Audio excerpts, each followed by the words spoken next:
Lessons that will change your life. Hi everyone, my name is Lauren, and if you're new to this channel, I love to talk all about wellness, all about femininity and self-care.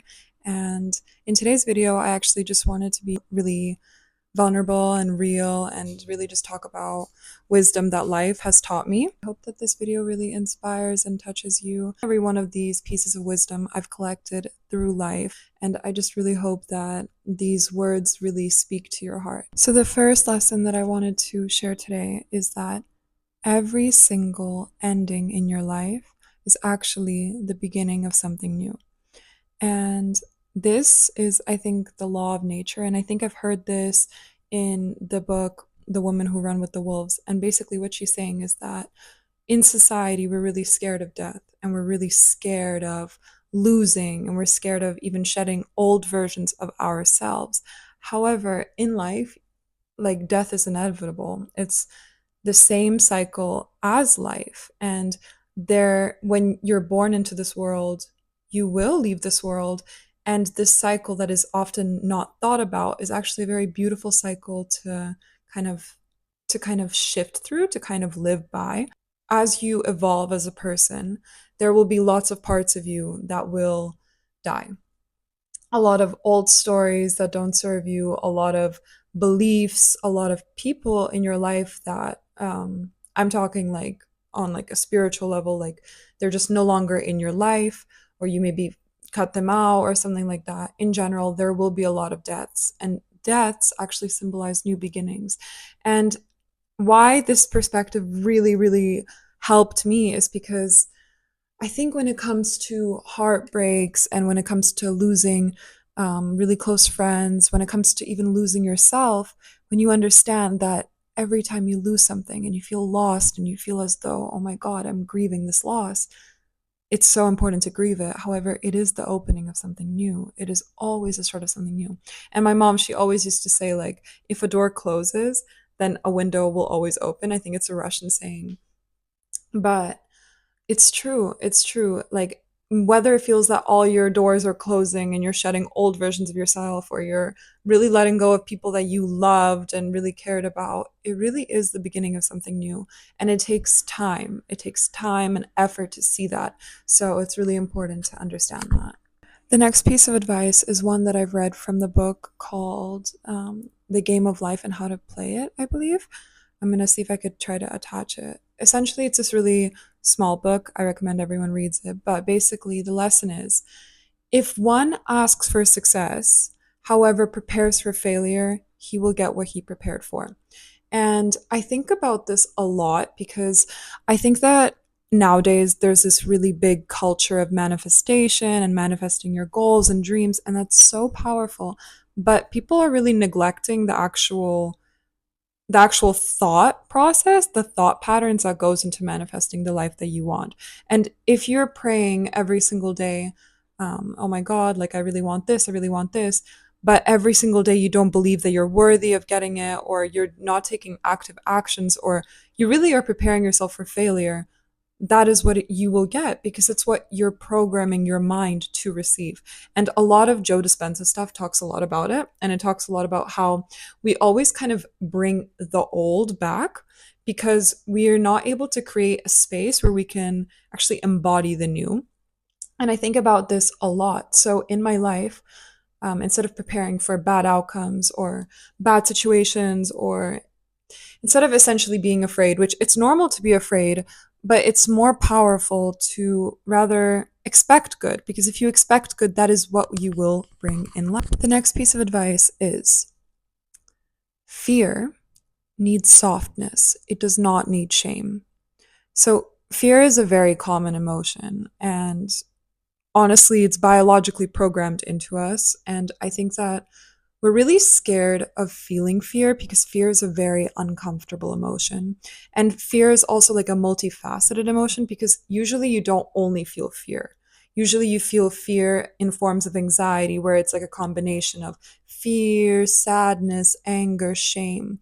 And the only way to actually deal with fear, in my opinion, is through softness, through acceptance and through listening and loving this part. And I talk a lot about this in my in a lot of my videos. I talk a lot about accepting different parts of you.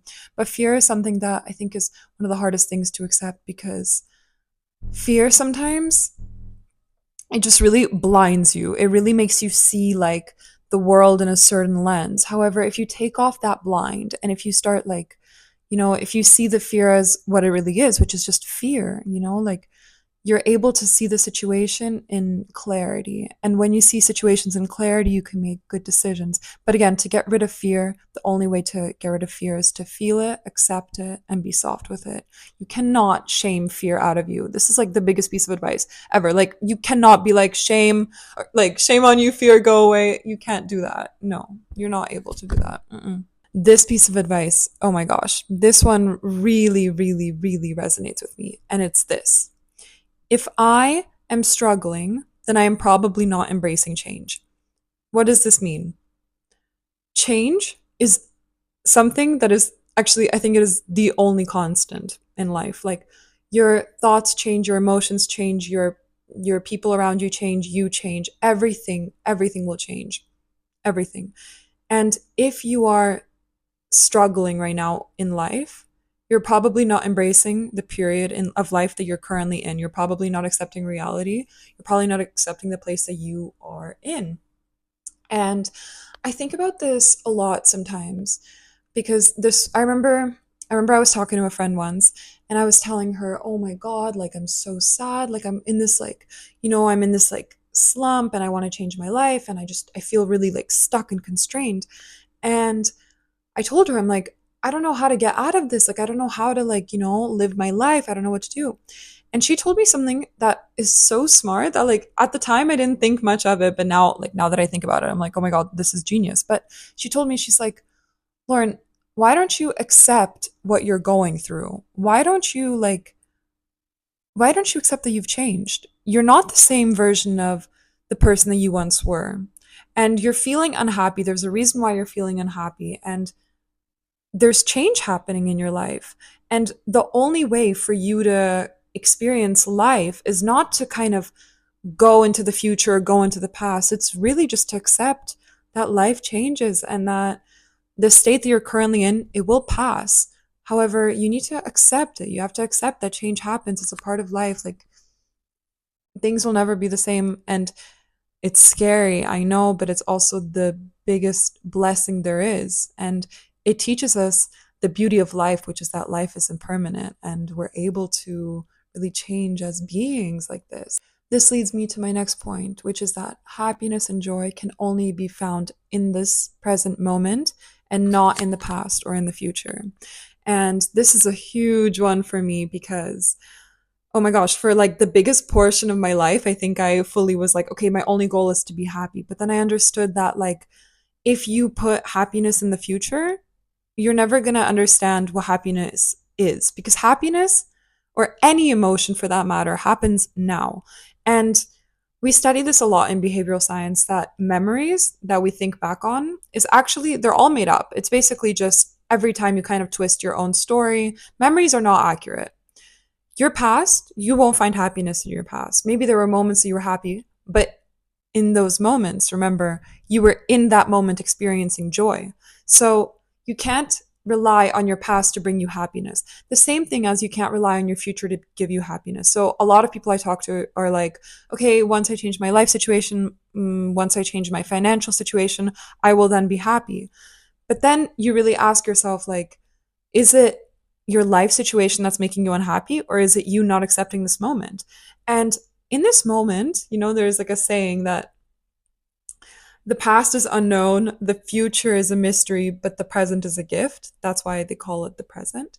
In general, like, the only way to experience life is in the now. Because if you're trying to experience joy in the future, it's not truth, because you're only able to experience all of life. Same thing with love. Love is also cultivated in this moment of time, not in any other imaginary realm. This piece of advice is about people in your life. If they can see beyond their own perspective and they're able to think about you in a way that removes their ego, then this person is worthy of your time. So, what do I mean by this? I think I believe that a lot of people are naturally empathetic. I think that that's not true. I don't think that a lot of people are actually taught how to be empathetic. But I always think this, if a person is able to remove their whole belief system and they're able to actually listen to you, and if they even put in the effort to try to understand you, try to disregard their own truth to hear your truth, this person is worthy of your time because it shows respect and shows care. And I remember in the past, me and my ex-boyfriend, we would fight, for example, and the biggest strength, and it is the hardest thing to do, is to take your ego out of the equation, to take away your pride and to really listen to your partner and listen to, like what they really want to say and what you really want to say. And if someone is willing to put aside their whole belief system to really just try to understand you, that person is very special and you should keep them in your life. My last piece of advice for today is every single person that comes into your life, every single person, even the ones that have hurt you, are sent for you to learn. And I always believe that people that are your greatest struggles, or you struggle the most with these people, are actually your greatest teachers. And this perspective has absolutely changed my life because people are really just mirrors. Like, they mirror different parts of ourselves, different shadows, different lights, different loves. And every single person that's meant for you, single person that's sent to you is meant for you. And when you're with other people, actually, you're able to learn so much about yourself. And sometimes we think like, oh my God, but I don't deserve to, meet this person. This person did me wrong. But this person is actually your greatest teacher because it teaches you love, it teaches you forgiveness, it teaches you acceptance, it teaches you what boundaries are. Every single person teaches you something. And if you have that mindset, then no one can hurt you because they're just sent for you and you can be a blessing and you can love truly because you know that. Honestly, like every person is just meant to come for a reason. Thank you so much for watching this video. You are so loved. You are so cared for. If this video has helped you, I would appreciate any comment. This is a new channel, so honestly, any support I'm getting would help others receive